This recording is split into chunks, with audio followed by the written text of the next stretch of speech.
This is important and a great Twitter thread, and I just want you to take some positivity from this. Will you do that? I hope you do. From Justin over on Twitter.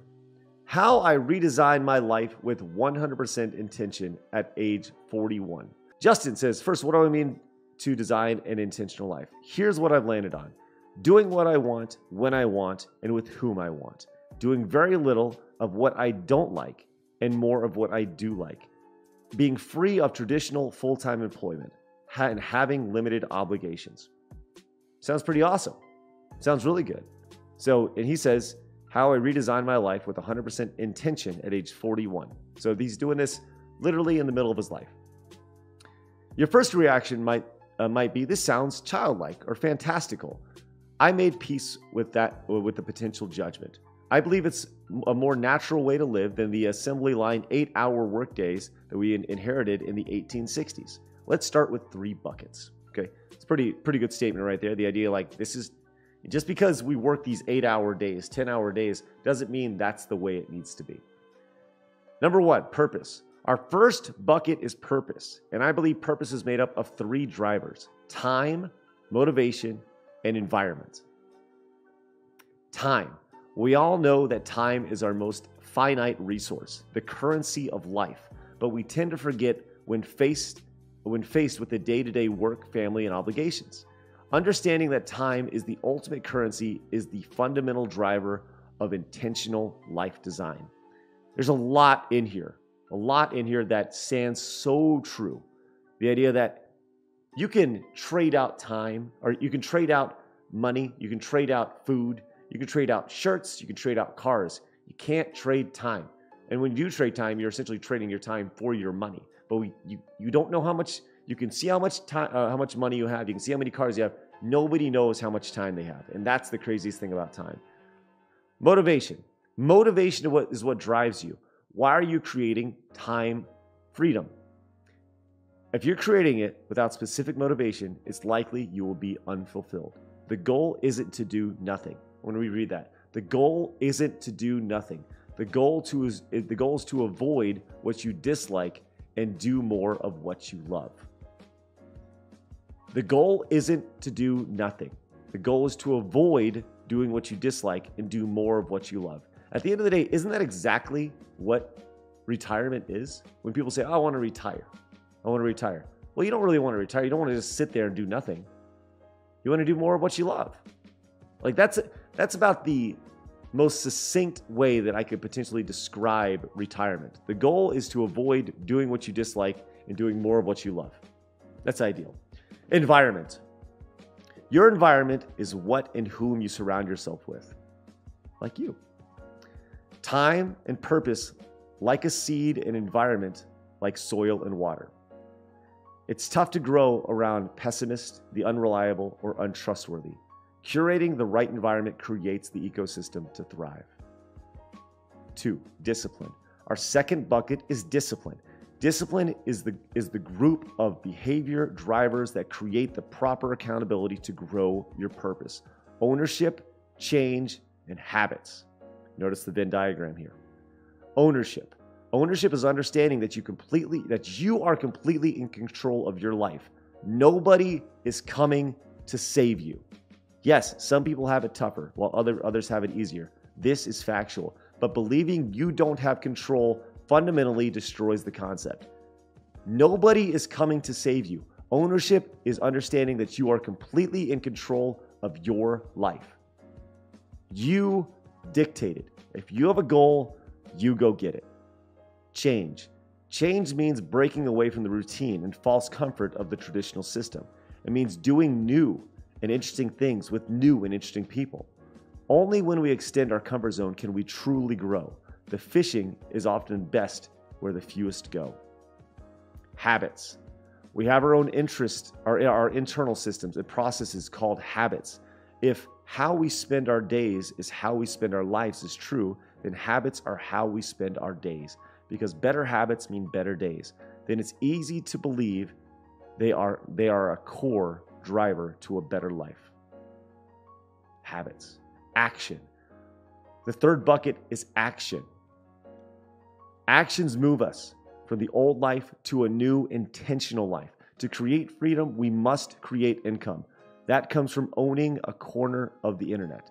Action is creation, opportunity, momentum. Once again, notice the Venn diagram, how it's adding, changing. Creation. The most common form of failure is a failure to start. The most common form of failure is a failure to start. Creation is the act of getting started. You just got to go. You just got to go. We can have motivation, become disciplined, and take accountability for our lives. But without action, we're simply dreamers. Opportunity. Opportunity is one outcome of sharing your ideas. It distracts other interesting thinkers. Doing so will help you develop skills. Use those skills to build assets, and those assets to create income. With that income, you create more time. The cycle continues. Think about this. Opportunity is one outcome of sharing your ideas. So share your ideas. It attracts others, interesting thinkers. Doing so will help develop your skills. Use your skills to build assets. Use the assets to make income. Momentum. Momentum in life design is no different than momentum in business. Creating and seizing opportunity compounds over time, and compound work wins over short-term hacks. When something works, double down. When something fails, eliminate it or iterate and try again. Just gonna throw it out there. What do you think these 20 shows are for? Just throwing shit against the wall, seeing what works. If it works, double down. Go, go, go, go, go. Talk about YouTube. People talk about, well, my top 5 videos do this, but I don't really like doing those videos. Well, your audience likes to see those videos. So you should probably do those videos. You should probably do that type of videos. If you have success, double down. Do it again. The problem. Most people get 2 out of 3. When I speak with people who are attempting to design their life with more intention, they generally fall into the 2 out of 3 camp. There are 3 combinations that never seem to make it. The passionate dreamer. And I can relate to this one. This is someone who understands their purpose and has started to put in place discipline. They often talk about recreating their lives. The challenge, they never start. They can't pull the trigger and they never move forward. It becomes just a dream. I think everybody can relate to that at some point. Everybody can. No matter what. So everybody can relate to that. The aimless producer. This is someone with discipline that takes action, but they lack purpose. They are heads down in work and in competition with others, moving full speed ahead.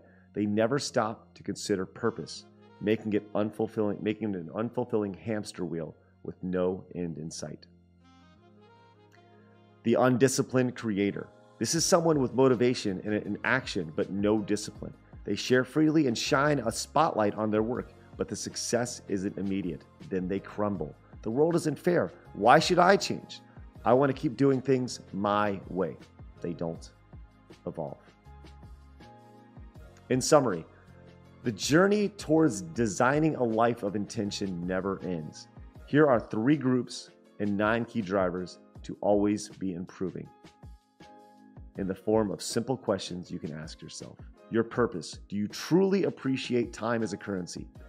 What is your motivation for time freedom? How have you curated an environment that supports your goal?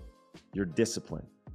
Do you assume full responsibility of your life? That's a huge question. Do you assume full responsibility of your life? I'll say this. There's a lot of people in the last couple days that have not accepted full responsibility of their life. What changes have you made to help design a life with more intention? What systems have you built for creating stronger habits? Your actions. How often are you sharing your opinions and work freely online? When interesting opportunities come your way, are you seizing them? Are you staying consistent and creating compound momentum? That's a wrap. If you enjoy this thread, follow me. I encourage you guys to go follow this guy. He created an outstanding thread. This is legitimately one of the best Twitter threads I've ever read. And this is really, really inspiring. And you know what says a lot about this? I want you to take a look at this. I think this is a very big metaphor for people. Look where we're at here. This is almost 5,000 likes and 800 retweets. This first one here for the thread. And as we go down, look at how the interactions drop. Because people stop reading. They stop liking. They stop halfway down. Don't stop. Read the whole thing. This is all extremely valuable. By the time you get all the way down to the very, very bottom, look at this. 95, 85.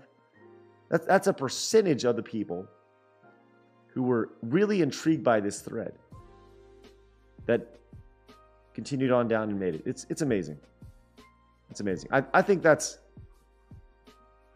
amazing, and I wanted to share that with you guys, and hopefully that gives you guys some motivation. And if it did, do me a favor, drop a like on this video. Really appreciate it.